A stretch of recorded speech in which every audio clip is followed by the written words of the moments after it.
ഓം ധ്യാനമൂലം ഗുരുർമൂർത്തി, പൂജാമൂലം ഗുരുർപദം, മന്ത്രമൂലം ഗുരുർവാക്യം, മോക്ഷമൂലം ഗുരുർകൃപ. വൈദേഹീം പരിരഭ്യ ജാതപുളകാം ലജ്ജാവതീം സുസ്മിതാം, കാഞ്ചീനൂപുരഹാര കങ്കണലസത് കർണാവതം സോജ്വലാം, കസ്തൂരീഘനസാരചർച്ചിതകുജാം, ചന്ദ്രാനനാം ശ്യാമളം, കന്ദർപ്പാധികസുന്ദരം രഘുപതിം ശ്രീരാമചന്ദ്രം ഭജേ. ജാനകീ ജീവനസ്മരണം. ജയ ജയ രാമ രാമ. രാം രാം. എല്ലാ സജ്ജനങ്ങൾക്കും വിനീത നമസ്കാരം. നമ്മൾ അയോധ്യാകാന്ഡത്തിലെ സ്തുതികളിലേക്ക് കടക്കുകയാണ്.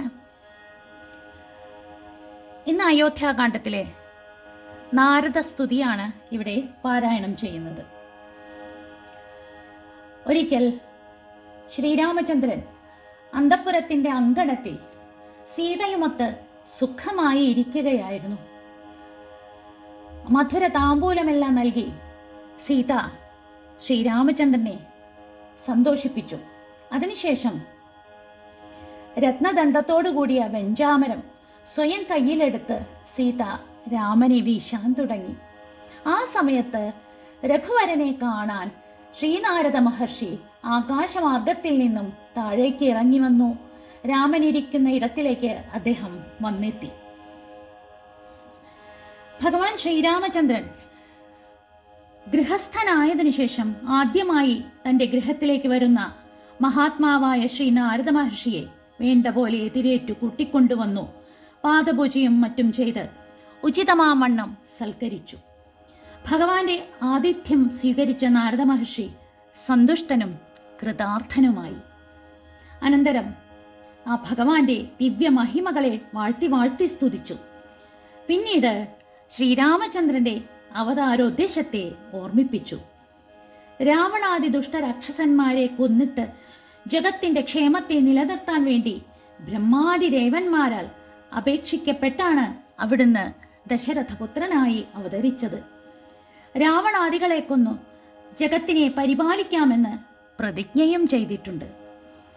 ആ സ്ഥിതിക്ക് ഈ അവതാരത്തിലെ മുഖ്യ പ്രയോജനം രാവണാദികളെ കൊല്ലലാണെന്ന് മറന്നുകൂടാ. എന്നാൽ അതിനു തടസ്സമായി തീരുന്നു ഇപ്പോഴത്തെ സംരംഭം. പട്ടാഭിഷേകം നടന്നു കഴിഞ്ഞാൽ പിന്നെ എപ്പോഴാണ്, എങ്ങനെയാണ് രാവണാദികളെ സമീപിക്കുക എന്ന് സംശയിക്കേണ്ടിയിരിക്കുന്നു. അതിനാൽ മുഖ്യമായ ഉദ്ദേശം മറക്കരുത്. ഇതായിരുന്നു ശ്രീനാരദ മഹർഷിയുടെ ഉത്ബോധനം. അദ്ദേഹത്തിൻ്റെ വാക്കുകൾ കേട്ട് ശ്രീരാമചന്ദ്രൻ അരുളി ചെയ്തു. ബ്രഹ്മാദി ദേവന്മാരുടെ അപേക്ഷയും അവരോട് ചെയ്ത പ്രതിജ്ഞയും എല്ലാം ഓർമ്മയുണ്ട്. അത് നിർവഹിക്കാനുള്ള അവസരവും കാത്തിരിക്കുകയാണ്. ഇതാ ഇപ്പോൾ ആ അവസരം വന്നു കഴിഞ്ഞു. നാളെ പുറപ്പെടാറായി. അഭിഷേകത്തിനൊക്കെ ഒരുക്കട്ടെ. പക്ഷേ അതൊന്നും നടക്കാൻ പോകുന്നില്ല. നാളെ കാലത്ത് ഞാൻ സീതയോടും ലക്ഷ്മണനോടും കൂടി ദണ്ഡകാരണ്യത്തിലേക്ക് പുറപ്പെടുകയാണ്. രാവണൻ തുടങ്ങിയ എല്ലാ ദുഷ്ടരാക്ഷസന്മാരെയും കൊന്നു മുടിച്ചതിനു ശേഷമേ മടങ്ങി വരൂ. ഇത് കേട്ട് നാരദ മഹർഷിക്ക് വളരെ സന്തോഷമായി. അദ്ദേഹം ഭഗവാനോട് യാത്രയും പറഞ്ഞ് അവിടെ നിന്ന് നാരായണ നാരായണ എന്ന നാമത്തോടെ ആകാശമാർഗം പോവുകയാണ്. അതിമനോഹരമായ നാരദസ്തുതിയാണ് ഇന്നിവിടെ പാരായണം ചെയ്യുന്നത്. എന്തിനിന്നെ മോഹിപ്പിപ്പതിന്നു നീ, സന്തതം ലോകാനുകാരികളായതി ചാതുര്യമുള്ളൊരു വാക്കുകളേറ്റവും മാധുര്യമോടു ചൊല്ലിയിടുന്നതിങ്ങനെ. മുഗ്ധങ്ങളായുള്ള വാക്യങ്ങളെ കൊണ്ടു ചിത്തമോഹം വളർക്കേണ്ട രഘുപതേ. ലൗകികമായുള്ള വാക്യങ്ങളെന്നാലും ലോകോത്തമന്മാർക്കു വേണ്ടി വരുമല്ലോ. യോഗേശനായ നീ സംസാരി ഞാനെന്നോ ലോകേശ ചൊന്നതു സത്യമത്രേ ദൃഢം. സർവജഗത്തിനും കാരണഭൂതയായി സർവമാതാവായ മായാ ഭഗവതി, സർവജഗൽപിതാവാകിയ നിന്നുടെ ദിവ്യഗൃഹിണിയാകുന്നതു നിർണയം. ഈരേഴു ലോകവും നിന്റെ ഗൃഹമപ്പോൾ ചേരും ഗൃഹസ്ഥനാകുന്നതെന്നുള്ളതും നിന്നുടെ സന്നിധി മാത്രേണ മായയിൽ നിന്നു ജനിക്കുന്നു നാനാ പ്രജകളും. അർണോജ സംഭവനാദിതൃണാന്തമായി ഒന്നൊഴിയാതെ ചരാചര ജന്തുക്കൾ ഒക്കവേ നിന്നപത്യം പുനരാകയാലൊക്കും പറഞ്ഞതു സംസാരി എന്നതും. ഇക്കണ്ട ലോകജന്തുക്കൾക്കു സർവദാ മുഖ്യനാകും പിതാവായതും നീയല്ലോ. ശുക്ലരക്താസിത വർണ്ണഭേദം പൂണ്ടു സത്വരജസ്തമോ നാമഗുണത്രയയുക്തയായിടിന വിഷ്ണു മഹാമായ ശക്തിയല്ലോ തവ പത്നിയാകുന്നതും. സത്വങ്ങളെ ജനിപ്പിക്കുന്നതും അവൾ സത്യം ത്വയോക്തമതിനില്ല സംശയം. പുത്രമിത്രാർത്ഥ കളത്ര വസ്തുക്കളിൽ സക്തനായുള്ളൂ ഗൃഹസ്ഥൻ മഹാമതേ. ലോകത്രയ മഹാഗേഹത്തിനു ഭവാൻ ഏകനായൊരു ഗൃഹസ്ഥനാകുന്നതും. നാരായണൻ നീ രമാദേവി ജാനകി മാരാരിയും നീയുമാദേവി ജാനകി. സാരസ സംഭവനായതും നീ തവ ഭാരതീദേവിയാകുന്നതു ജാനകി. ആദിത്യനല്ലോ ഭവാൻ പ്രഭാ ജാനകി. ശീതകിരണൻ നീ രോഹിണി ജാനകി. ആദിതേയാധിപൻ നീ ശചി ജാനകി. ജാതവേദസ്സു നീ സ്വാഹാ മഹീസുത. അർക്കജന്നീ ദണ്ഡനീതിയും ജാനകി. രക്ഷോവരൻ ഭവാൻ താമസി ജാനകി. പുഷ്കരാക്ഷൻ ഭവാൻ ഭാർഗവി ജാനകി.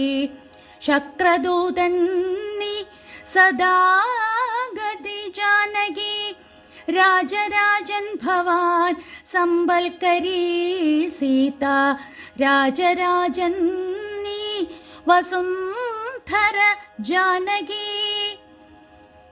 രാജപ്രവര കുമാര രഘുപതേ. രാജീവലോചന രാമ ദയാനിധേ. രുദ്രനല്ലോ ഭവാൻ രുദ്രാണി ജാനകി. സുദ്രുമം നീ ലതാരൂപിണി ജാനകി. വിസ്തരിച്ചെന്തിനേറെ പറഞ്ഞിടുന്നു സത്യപരാക്രമ സൽഗുണവാരിധേ. യാതൊന്നു പുല്ലിംഗവാചകം വേദാന്തവേദ്യ തൽസർവവുമേവ നീ. ചേതോ വിമോഹന സ്ത്രീലിംഗവാചകം യാതൊന്നതൊക്കവേ ജാനകീ ദേവിയും നിങ്ങളിരുവരും എന്നിയെ മറ്റൊന്നും എങ്ങുമേ കണ്ടില്ല, കേൾപ്പാനുമില്ലല്ലോ. അങ്ങനെയുള്ളോരു നിന്നെ തിരഞ്ഞറിഞ്ഞെങ്ങനെ സേവിച്ചു കൊള്ളൂ ജഗൽപതേ.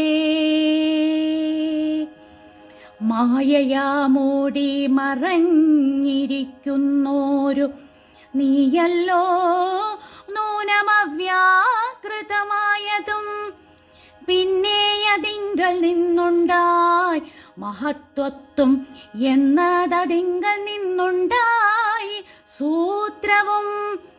സർവാത്മകമായ ലിംഗമതിങ്കൽ നിന്നുർവീപതേ പുനരുണ്ടായി ചമഞ്ഞതും. എന്നതഹങ്കാരബുദ്ധി പഞ്ചപ്രാണൻ ഇന്ദ്രിയജാല സംയുക്തമായൊന്നല്ലോ. ജന്മമൃതി സുഖ ദുഃഖാദികളുണ്ടു നിർമ്മലന്മാർ ജീവനെന്നു ചൊല്ലുന്നിതും. ചൊല്ലാവതല്ലാതനാദ്യവിദ്യാഖ്യയെ ചൊല്ലുന്നു കാരണോപാധിയെന്നും ചിലർ.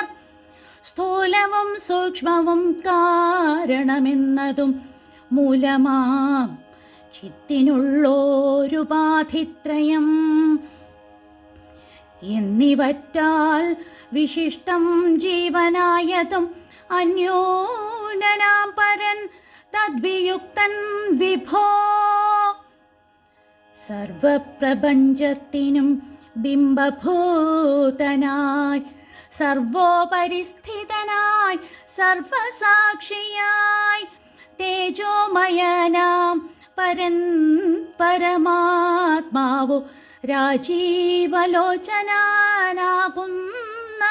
നീയല്ലോ.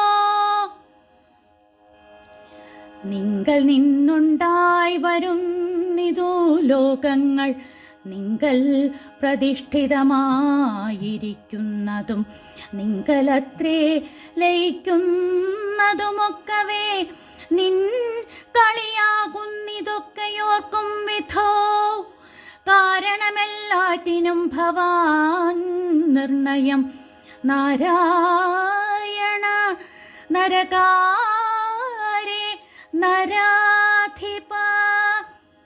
ജീവനും രജ്ജുവിങ്കൽ സർപ്പമെന്നുള്ള ഭാവന കൊണ്ടു ഭയത്തെ വഹിക്കുന്നു.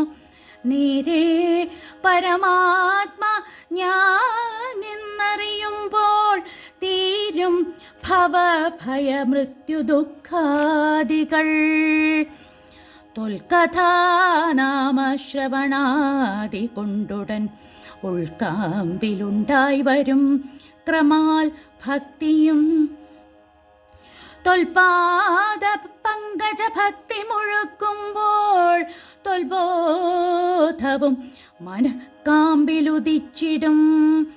ഭക്തി മുഴുത്തു തത്വജ്ഞാനമുണ്ടായാൽ മുക്തിയും വന്നിടുമില്ലൊരു സംശയം. ത്വദ്ഭക്ത ഭൃത്യന്മാരിലേകനെന്നൽപജ്ഞനാം എന്നെയും കരുതേണമേ. മായയാൽ എന്നെ മോഹിപ്പിയാതെ ജഗന്നായക നിത്യമനുഗ്രഹിക്കണമേ.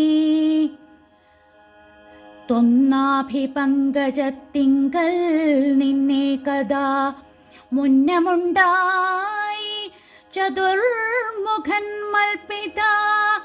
നിന്നുടെ പൗത്രനായി ഭക്തനായി മേവിനോരെന്നെ അനുഗ്രഹിക്കേണം വിശേഷിച്ചും. ജാനകി ജീവനസ്മരണം. ജയ ജയ രാമ രാമ ജയ ജയ രാമ രാമ ജയ ജയ രാമ രാമ.